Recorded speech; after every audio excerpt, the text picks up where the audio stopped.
Vamos lá, mais um minutinho só, e aí eu já vou começar a gravar essa aula, tá bom?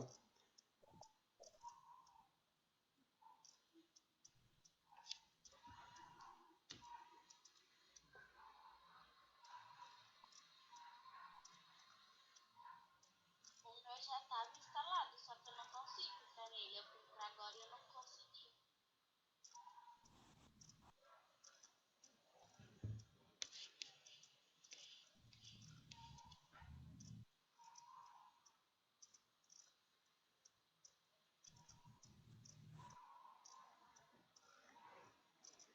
Fiquem tranquilos, pessoal, porque eu estou fazendo a gravação dessa aula, tá? E aí depois eu vou disponibilizar ela no YouTube. Então, se vocês não conseguirem, relaxem, que assim que eu postar no YouTube, eu vou passar o link para vocês, tá bom?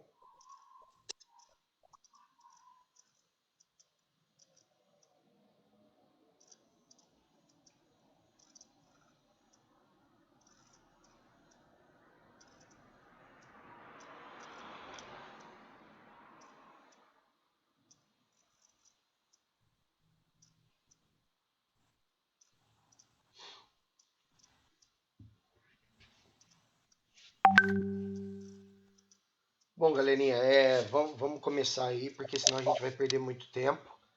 Então vamos lá.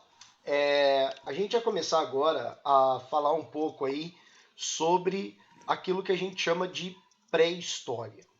O que seria a pré-história? A pré-história, ela é todo e qualquer movimento que acontece antes da criação da comunicação entre os seres humanos. Lembrando que nós passamos por um processo, né, de adaptação ao nosso terreno que pode ser entendido de duas formas. Só que para a gente entender o que é a pré-história, é necessário que a gente entenda como o homem surgiu na Terra. E para a gente poder entender o surgimento do homem, a gente vai ter que pensar por dois grandes pontos de vista. O primeiro ponto de vista, né, ele é um ponto de vista chamado de ponto de vista científico, que ele tem a ver com a chamada de teoria da evolução das espécies. E você tem também uma teoria que a gente chama de teoria cultural. O que é essa teoria cultural? É aquela que os homens, nós, seres pensantes, evoluídos, Homo sapiens sapiens, criamos sobre nós mesmos. Ou ela também pode ser chamada de teoria religiosa ou também de teoria criacionista. E para a gente poder entender o surgimento do homem, a gente vai ter que compreender dois grandes fatos, então, que é o ponto de vista evolutivo e o ponto de vista criacionista. O ponto de vista evolutivo é aquele ponto de vista que a gente chama de científico. E você tem a teoria criacionista, que ela tem a ver aí com uma questão cultural, porque ela vai envolver um pensamento religioso. E já quero deixar claro desde já que não importa em qual delas você acredite. Você pode acreditar na evolução, você pode acreditar na criação, ou não tem problema nenhum você acreditar nos dois juntos, tudo bem? Então lembre-se, tudo que eu falar aqui para vocês, ele tem um ponto de vista histórico. Eu não estou aqui para julgar aquilo que você acredita. Então é sempre bom a gente deixar claro que são apenas duas teorias. Mas existem só essas duas? Não.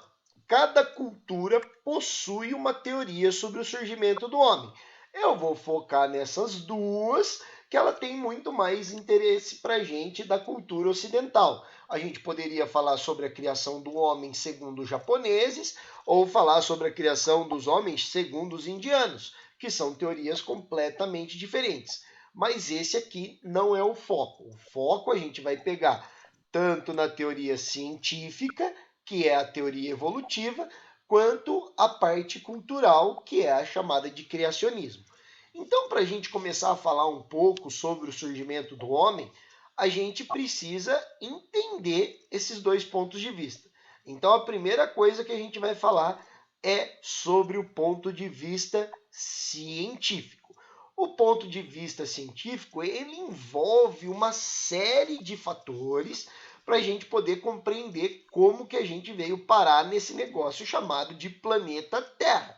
Só que para a gente entender como a gente chegou nesse lance aí de planeta Terra, é interessante a gente ver um videozinho, né? Esse videozinho é de um grande filósofo chamado de Mário Sérgio Cortella. O Mário Sérgio Cortella, ele é um filósofo da Unicamp que ele gosta muito sobre como ele explica esse tipo de coisa pra gente, né? Sobre como o ser humano chegou aqui. Então eu vou procurar aqui o videozinho para mostrar para vocês.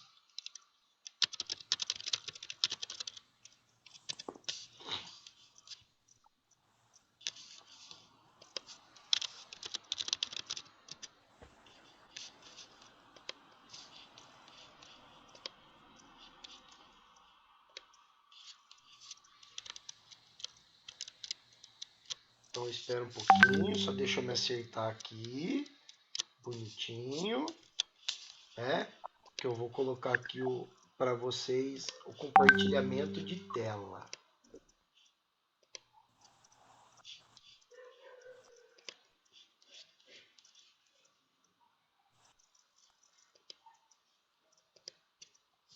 Certo? Vocês estão vendo assim meio zoado, mas eu acho que agora vai ficar melhorzinho para vocês verem. Qualquer coisa que vocês tenham tendo problema, vocês me comuniquem, tá bom? Então, ó, vamos lá. Presta atenção, é um videozinho meio longo, né? Ele tem 9 minutos, mas ele é bem importante para a gente entender, pelo ponto de vista evolutivo, quem somos nós. Já imaginou? Já conhece gente que vira e fala assim, sabe com quem que você está falando? Tem gente que inclusive não admite nem ser travado na porta giratória do banco, ele acha uma ofensa. Quase que ele vira para o guarda e diz assim, você está vendo que eu sou branco? Tem gente que não admite separado num acesso controlado. Sabe com quem que você está falando? O que você responde? Eu pedi para colocar um resto projetor aqui para eu desenhar um pouco o que é que significa. Quando alguém falar isso, sabe com quem que você está falando? O que será que você responde? O que é um ser humano, hein? O que será que é um ser humano? O que é um homem? O que é um homem e uma mulher? Se quiser até deixar a luz por conta da filmagem, pode deixar à vontade, tá? Não vai atrapalhar aqui. Mas é uma questão da... Isso. Olha que coisa. O que é um ser humano? Aristóteles disse no século IV a.C. que o homem é um animal racional. Até hoje a gente usa isso. O homem é um animal racional. Pascoal disse no século XVII, o homem é um caniço pensante. Já imaginou? Fernando Pessoa tem a definição que eu mais gosto de ser humano. Fernando Pessoa dizia, o homem é um cadáver adiado. Ele está dizendo que o homem é um cadáver adiado. É bem preciso. Certeza que a gente tem. O que é um ser humano? A ciência tem algumas suspeitas e eu queria fazer uma rápida viagem aqui, só para você não perder. A ciência acredita que nós estamos num universo que tem provavelmente um formato cilíndrico, em função da curvatura do espaço. Até alguns anos essa teoria ela era considerada única. Hoje já há suspeita de que talvez não seja assim. Mas se acredita que nós estamos num universo que tem um formato cilíndrico em função da curvatura do espaço e que é, atenção, um dos universos possíveis. A física quântica, que será dominante a partir de agora, ela não trabalha mais com a noção de universo, mas com a noção de multiverso. É a ciência que basta você ver os grandes livros do Marcelo Gleiser e outros estudos que são feitos nessa área, com uma tradução muito boa para a linguagem mais comum, isso vai nos ajudar a pensar.